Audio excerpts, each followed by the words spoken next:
வணக்கம் and welcome to the timeless wisdom channel.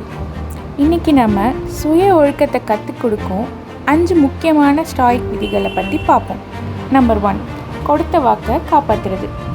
அடுத்தவங்களுக்கு நம்ம வாக்கு கொடுக்கும்போது அதை காப்பாற்றுற நமக்கு கொடுத்துக்கும்போது பெருசாக நாம் அதை எடுத்துக்கிறதில்ல.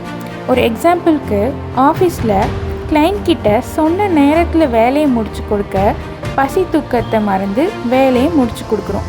ஆனால் நம்மக்கிட்ட நாம் இனிமேல் இதை செய்யலாம், இன்னையிலேருந்து இதை ஃபாலோ பண்ணலான்னு நினைக்கிற விஷயத்த செய்கிறதில்ல. தொடர்ந்து நமக்கு நாம் கொடுத்துக்கிற வாக்கை அலட்சியப்படுத்தும் போது அது நம்ம சுய ஒழுக்கத்தையே கேள்விக்குறியாக்குது. ஸ்டாயிக் மக்கள் என்ன சொல்கிறாங்கன்னா, சுய ஒழுக்கன்றது தன்னம்பிக்கையிலேருந்து தான் ஆரம்பமாகுது அப்படின்னு சொல்கிறாங்க.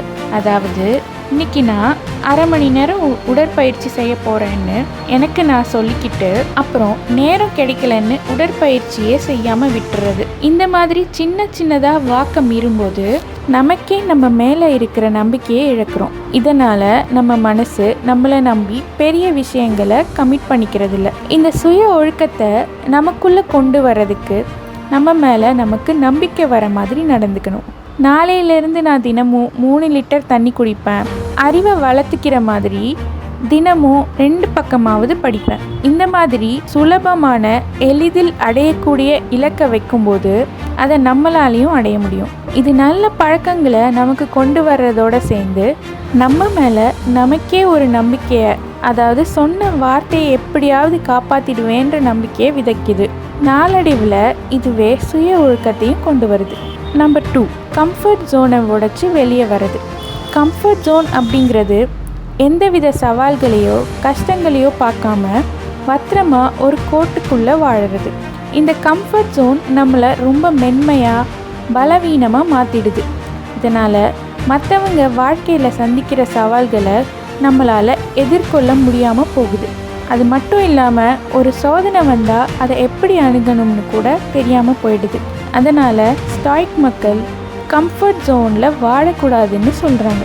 கம்ஃபர்ட் ஜோன்லேருந்து வெளியே வர சொல்கிறது தன்னைத்தானே துன்புறுத்திக்க இல்லை, அது ஒரு பயிற்சி.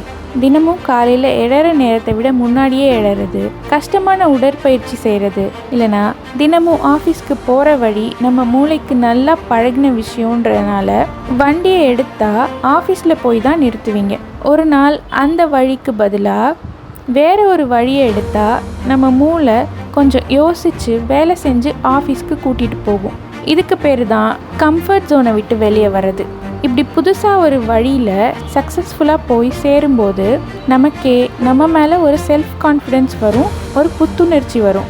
இப்போ திடீர்னு ஒரு நாள் நாம் தொடர்ந்து போகிற வழியில் ஏதாவது பழுது இருந்து அந்த சாலை மூடப்பட்டால் நம்ம மூளையால் அந்த சூழ்நிலையை சுலபமாக புரிஞ்சுக்கிட்டு கையாள முடியும். கம்ஃபர்ட் ஜோனை உடைச்சி வெளியே வரும்போது இனிமே மனசு புது விஷயங்களையோ சோதனைகளையோ பார்த்து பயப்படாது.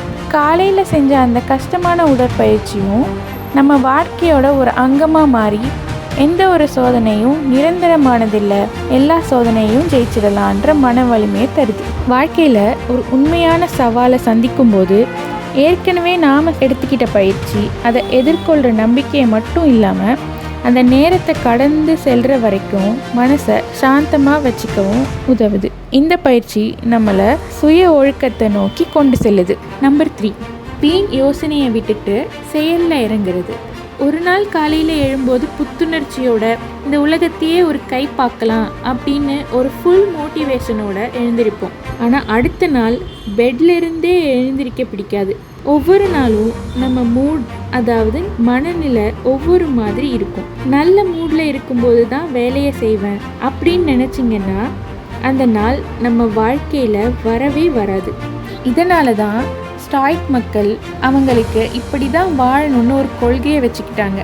அவங்க எமோஷன்ஸை கணக்கில் எடுத்துக்கல. நம்மளோட மனநிலை ஒவ்வொரு நாளும் மாறிக்கிட்டே தான் இருக்கும். அதுக்கு காரணம் நம்மளோட எனர்ஜி லெவல், ஸ்ட்ரெஸ், இல்லை வேறு எதுவாக வேணாலும் இருக்கலாம்.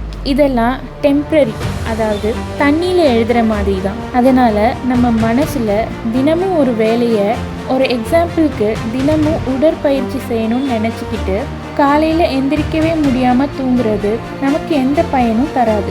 அதுவே என்ன நடந்தாலும் இடி மின்னல் புயல் எல்லாத்தையும் தாண்டி இந்த நேரத்தில் இந்த வேலையை செய்ய போகிறேன்னு உறுதியாக இருந்தால் அதுதான் சுய ஒழுக்கம்.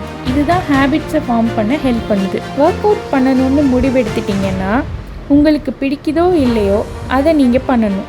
தினசரி நம்ம மூட் மாறிக்கிட்டே இருக்கிறது நமக்கு எல்லா விதத்துலேயும் ஒரு தடையாக தான் இருக்கும்னு நீங்கள் உங்களுக்கு சொல்லிக்கிட்டு தினமும் நீங்கள் இந்த ஒர்க் அவுட்காக கொடுக்குற நேரம் நீங்கள் நீண்ட நாட்கள் உங்களை ஆரோக்கியமாக வாழ வைக்க போகுதுன்னு புரிஞ்சுக்கிட்டிங்கன்னா அந்த செயலில் இறங்குவீங்க. இதை தான் செல்ஃப் டிசிப்ளின்னு ஸ்டாய்க் மக்கள் சொல்கிறாங்க. நம்பர் 4, இன்பத்தை தள்ளி வைத்து மன வலிமையை வளர்த்தல். டிலேட் கிராட்டிஃபிகேஷன் பற்றி நிறைய பேர் சொல்லி கேள்விப்பட்டிருப்போம். உண்மையில் அப்படின்னா என்னன்னு பார்ப்போம். ஒரு தடவை ஒரு பார்க்கில் விளையாடிக்கிட்டு இருந்த குழந்தைங்க எல்லாரையும் கூப்பிட்டு ஆளுக்கு ஒரு சாக்லேட் கொடுத்தாங்களாம். ஆனால் அதை சாப்பிடக்கூடாது. யாரெல்லாம் 15 நிமிஷம் வெயிட் பண்ணி சாப்பிட்றாங்களோ அவங்களுக்கு 2 சாக்லேட் கிடைக்கும்னு சொன்னாங்களாம். சில பேர் வெயிட் பண்ண முடியாமல் அப்போவே சாப்பிட்டுட்டாங்க. ஆனால் சில பேர் வெயிட் பண்ணி இன்னொரு சாக்லேட்டையும் வாங்கிட்டு போனாங்களாம். அப்படி வெயிட் பண்ணி சாப்பிட்டவங்க வளர்ந்து பெரியவங்களாகும்போது வாழ்க்கையிலையும் ரொம்ப சக்ஸஸ்ஃபுல்லாக இருந்தாங்களாம். நம்ம தினசரி வாழ்க்கையில் எடுத்துக்கிட்டா தேவையில்லாத பொருட்கள் மேலே ஆசைப்படாமல் பணத்தை சேமிக்கிறது, சோஷியல் மீடியா ஸ்க்ரால் பண்ணி நேரத்தை வீணடிக்காமல் நம்மளை வளர்த்துக்கிற விஷயங்களில் நேரத்தை செலவிடுறது, எக்ஸாமை வச்சுக்கிட்டு படம் பார்க்காம எக்ஸாம் முடிகிற வரைக்கும் வெயிட் பண்ணி முடிஞ்சதுக்கப்புறம் படம் பார்க்குறது, இதையெல்லாம் பண்ணும்போது இதோட பலன் இப்போ கிடைக்காது. ஆனால் கொஞ்சம் தாமதமாக கிடைச்சாலும் அது நமக்கு நிலச்சி நிற்கும். இதுதான் டிலேட் கிராட்டிஃபிகேஷன். நம்பர் 5, நம்ம கட்டுப்பாட்டை மீறின விஷயத்தை கட்டுப்படுத்த நினைக்கக்கூடாது. வாழ்க்கையில் எது நம்ம கட்டுப்பாட்டில் இருக்குது, எது நம்ம கட்டுப்பாட்டில் இல்லை அப்படிங்கிறத தெரிஞ்சுக்கிட்டாலே நாம் ஒரு மாஸ்டர் ஆயிடலாம். வாழ்க்கையில் சில போர்களை மனுஷன் எவ்வளோதான் தலைக்கீழாக நின்னாலும் போராடினாலும் அவனால் வெல்ல முடியாதுன்னு புரிஞ்சுக்காதனால தான் அவன் ரொம்ப கஷ்டப்படுறான்னு ஸ்டாய்க்கிசம் சொல்லுது. நம்ம பெரிய பணக்காரனா இல்லை, என்னை பற்றி அடுத்தவங்க என்ன நினைக்கிறாங்க, நான் திட்டமிட்ட விஷயம் சரியாக நடக்குமா, இந்த மாதிரி நமக்குள்ள 1000 கேள்விகள் எழும். இதனால் எந்த பிரயோஜனமும் இல்லை. நம்மளோட எனர்ஜி மட்டும்தான் ட்ரெயின் ஆகும். சில விஷயம் நம்ம கண்ட்ரோலில் இல்லைன்றதை ஏற்றுக்க கசப்பாக இருந்தாலும் அதை ஏற்றுக்கும் போது தான் நாம் சுய ஒழுக்கத்தை அடைய முடியும். நம்மளால் நம்ம சிந்தனை, நம்ம செயல், அடுத்தவங்க கிட்ட நடந்துக்கிற விதம், இதை எல்லாத்தையும் கண்ட்ரோல் பண்ண முடியும். அதே மாதிரி சில விளைவுகள், மக்களோட எண்ணங்கள், வெளி உலக நிகழ்வுகள், இதையெல்லாம் நம்மளால் கண்ட்ரோல் பண்ண முடியாது. ஸ்டாக் மார்க்கெட் உங்களை கேட்டு கீழே போகாது. நீங்கள் எவ்வளோ நல்ல விதமாக நடந்துக்கிட்டாலும் மக்கள் உங்களை ஜட்ஜ் தான் பண்ண போகிறாங்க. இந்த மாதிரி வெளி விஷயங்களை எதிர்த்து போராடுறதை நிறுத்திட்டு உங்களுக்கு தேவையான விஷயத்தில் உங்கள் கான்சென்ட்ரேஷனை வைங்க. இந்த ப்ராஜெக்ட் வெற்றிகரமாக முடியுமான்னு யோசிக்காதீங்க. உங்கள் வேலையை தரமாக செய்யுங்க. நம்மளை ரிஜெக்ட் பண்ணிடுவாங்களோ அப்படின்னு பயப்படுறதுக்கு பதிலாக இதை எப்படி அணுகலாம்னு யோசிங்க. எப்போவுமே ரிசல்ட்ஸை பற்றி கவலைப்படாமல் அந்த ப்ராசஸை என்ஜாய் பண்ணி பண்ணுங்கள். இப்படி மனசளவில் தயாராகும் போது சுற்றி நடக்கிற விஷயத்துக்கு அடிமையாக மாட்டீங்க. நீங்கள் தான் உங்களை சுற்றி என்ன நடக்கணும்னு முடிவு பண்ணுவீங்க. இந்த மாதிரியான சுய ஒழுக்கம் 1000 விஷயத்தை உங்கள் கண் முன்னாடி கொண்டு வந்தாலும் உங்களுக்கு தேவையானதை துல்லியமாக எடுத்துக்க உதவுது. நம்ம தெரிஞ்சுக்கிட்ட இந்த 5 விஷயமும் ரொம்ப சுலபமானது. இதில் எந்த ஒரு ராக்கெட் சயின்ஸும் இல்லை. இந்த சுய ஒழுக்கம் நம்ம பிறக்கும் போதே நம்ம கூடவே பிறக்கணும்னு அவசியம் இல்லை.